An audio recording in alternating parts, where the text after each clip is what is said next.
Well, on two separate occasions tonight, the Oilers made it a one-goal game, thanks in large part to Ryan Nugent-Hopkins and Riley Sheahan, but their comeback effort ultimately fell short as they dropped their final home game of the preseason. Welcome to the live post-game show. I'm Tony Barr. We're going to step inside the Oilers locker room in just a few moments and also hear from head coach Dave Tippett.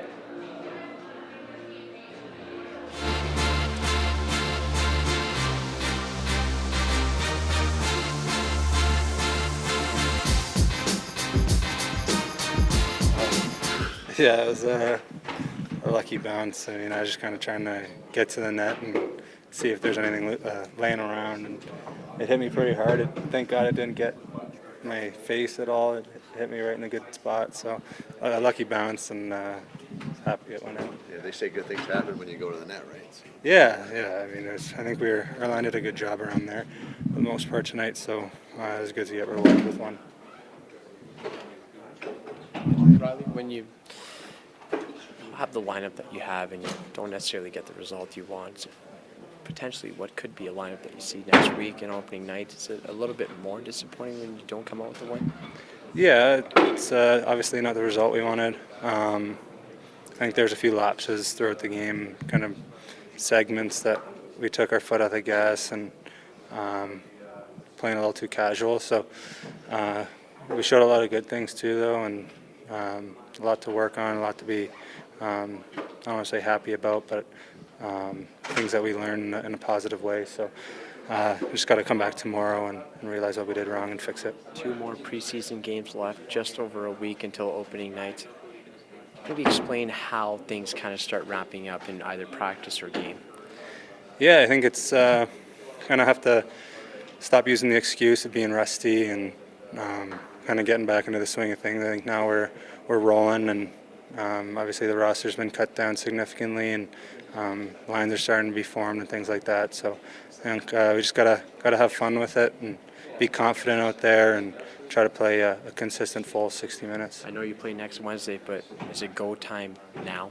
Yeah, 100%. Obviously, you don't want to be you want to be going into that first game full swing, and you want to be confident. You want to have momentum, and that's where it starts in preseason. So I think we're in a fine position. Obviously, it wasn't the outcome we wanted, but we can fix some things. And I think luckily for us, we have the skill in the locker room, and the things we have to fix are systematically and maybe a few things work ethic-wise. So I think we'll be fine. Thanks, Riley. Appreciate your time.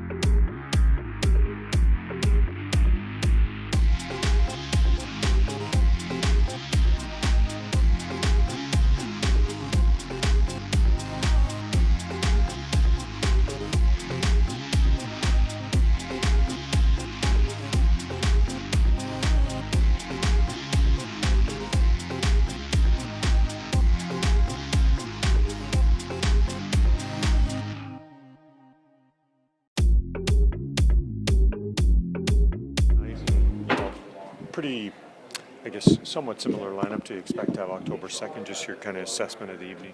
I think just a fuller 60 minutes at times, especially the last half of that second period. I thought we played exactly how we want to play. We got pucks in, we worked for it, and then we had tons of offensive chances from there. So we got to take that out of this game. We know that these guys are hard to play against. I mean, it's they clog up the middle.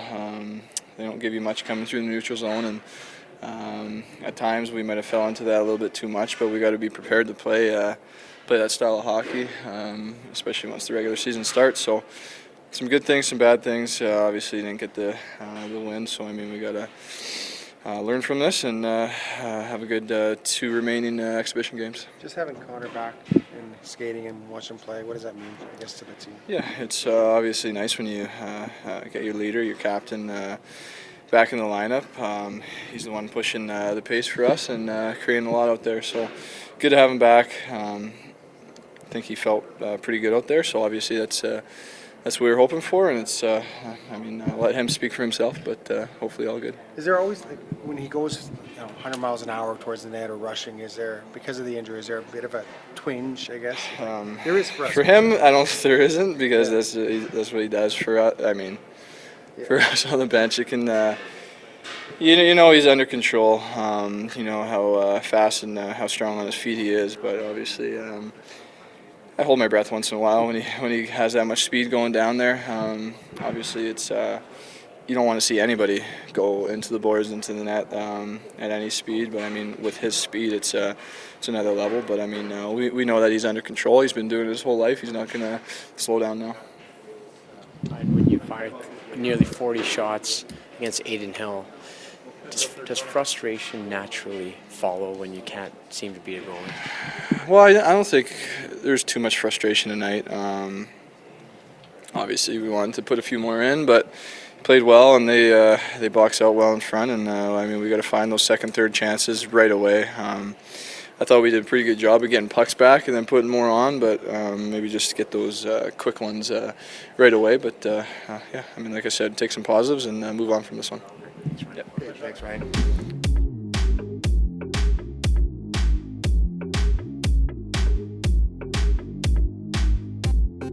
Your thought on, you guys had a pretty veteran lineup in there, just what you saw and how you think it went? We had a veteran lineup. They had a veteran lineup as well, so it was a pretty close to an NHL game as you're going to get. So we did some good stuff. We had some stuff that we need to work on. Credit to them. They've always been a solid defensive team, and they found a way to kind of clog it up. You haven't played a hockey game since April 6th. Did you feel at times even behind it all? How did you feel? Just a little rusty, but that's to be expected in the first preseason game.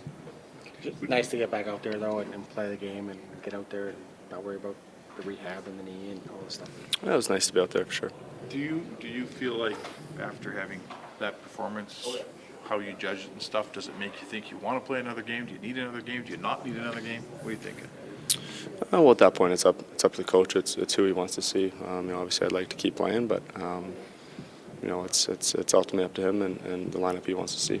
How different is it actually getting into a game like this versus what you try and simulate in practice? And were you happy with the way you were able to push yourself? Yeah, I mean, I was able to push myself as like nothing happened. So I was happy about that. Obviously, a game is a lot different than a practice. So it was good to get into one. Thank you. Thanks.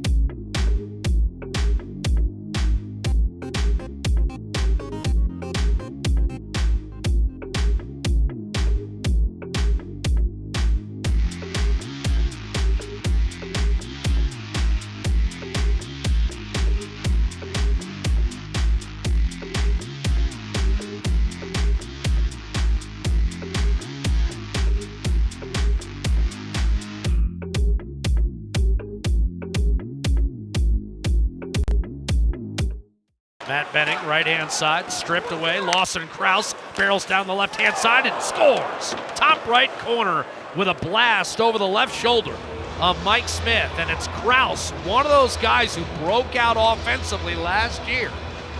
Again, a 11th overall pick from Florida, didn't work out.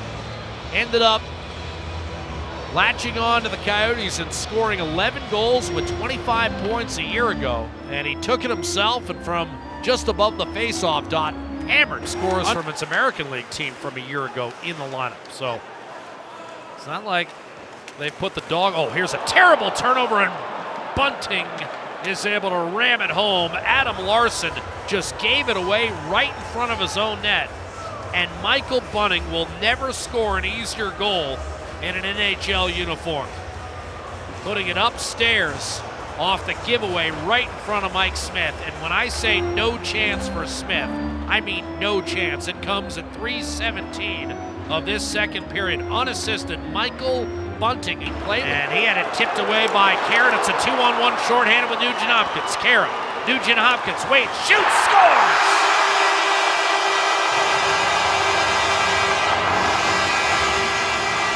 What did I say about Friday night, partner? Yeah, you got lucky.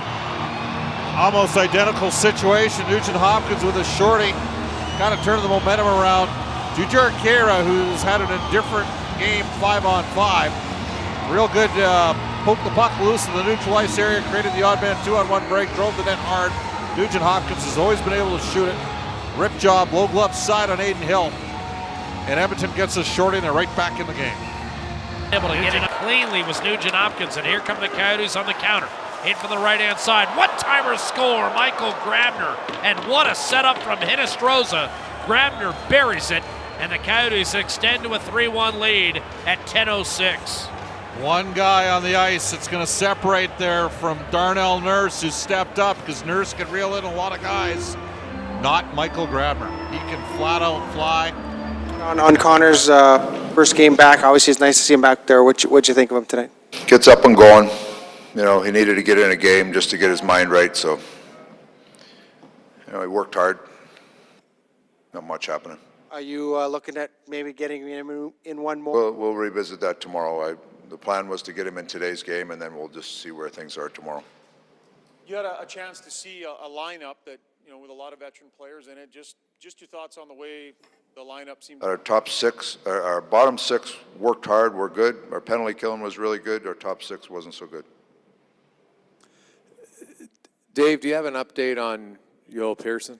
Upper body is going to get tested in the morning, but I haven't seen the trainers yet. So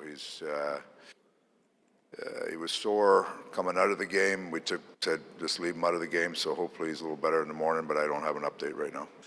Early on, when you look at their goals, and you talked about this, that you want the D guys to move it up the middle, and sometimes there's going to be learning, there's going to be a mistake, wrong reads. When you look at those, was it being too fancy, or was the read there and just not the right pass? Poor reads, and it's we've talked about it since the start of training camp, the risk-reward factor, and there's a time and a place where you have to simplify, and there's a time where a simple play to the middle is actually the best play.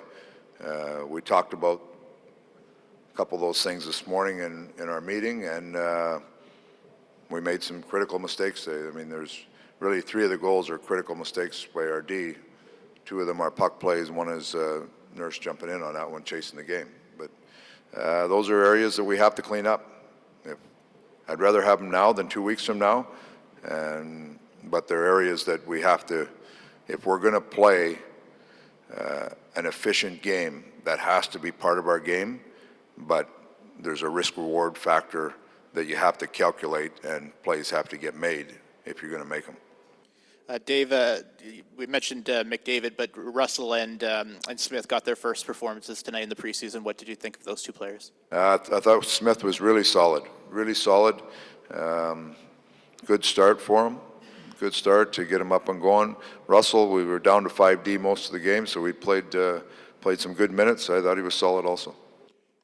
Just back to your comment on your top 6, was there a common theme in what wasn't there tonight that you want to make sure is moving forward? Didn't make enough plays. I mean, if you're going to make plays. We had far too many turnovers in both groups, right? So it allowed. You saw the bottom 6.